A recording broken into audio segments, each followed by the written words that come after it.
कादर मतले खुदा बाप पर बेटे और रूह कुद्दुस के नाम से आमीन। मसीह यीशु में आप सबको शालोम।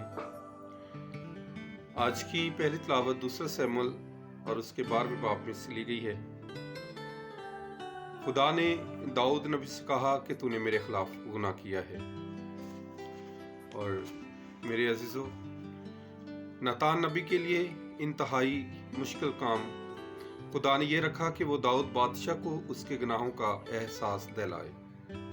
उसने ये काम बड़ी इंतहाई जिम्मेदारी से किया कि दाऊद को अपने गुनाह का न सिर्फ एहसास हुआ बल्कि उसे पशेमानी भी हुई और उसने गुनाह का इकरार करने का हौसला भी किया।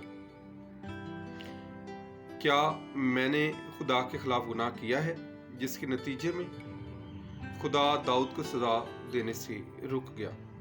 लेकिन खुदा ने यह ना चाहा कि गुनाह का फल बाकी रहे। यहाँ सवाल बच्चे की जिंदगी पर नहीं बल्कि खुदा का गुनाह और उसके तमाम असरात खत्म करने के इरादे पर है। गुनाहों पर पशेमानी, गुनाहों का इकरार करने का हौसला, नीज आइंदा गुनाह ना करने के लिए खुदा फजल देता है। लेकिन खुदा की इस फजल के साथ चलना और वफादार रहकर आइंदा गुनाह से बचना और महफूज रहना, ये काम हमारा है। खुदा गुनाहों को नजरअंदाज नहीं करता, लेकिन गुनाहों की माफी देने के लिए हमेशा बेकरार जरूर है। वो नहीं चाहता कि गुनाहगार हलाक हो जाए, बल्कि वो चाहता है कि हर गुनाहगार की नौबत तौबा तक पहुंचे। आज की अंजील मुकद्दस मरकस की अंजील और उसके 4 बाब में से ली गई है। ये कौन है कि हवा और झील भी उसकी अतायत करते हैं।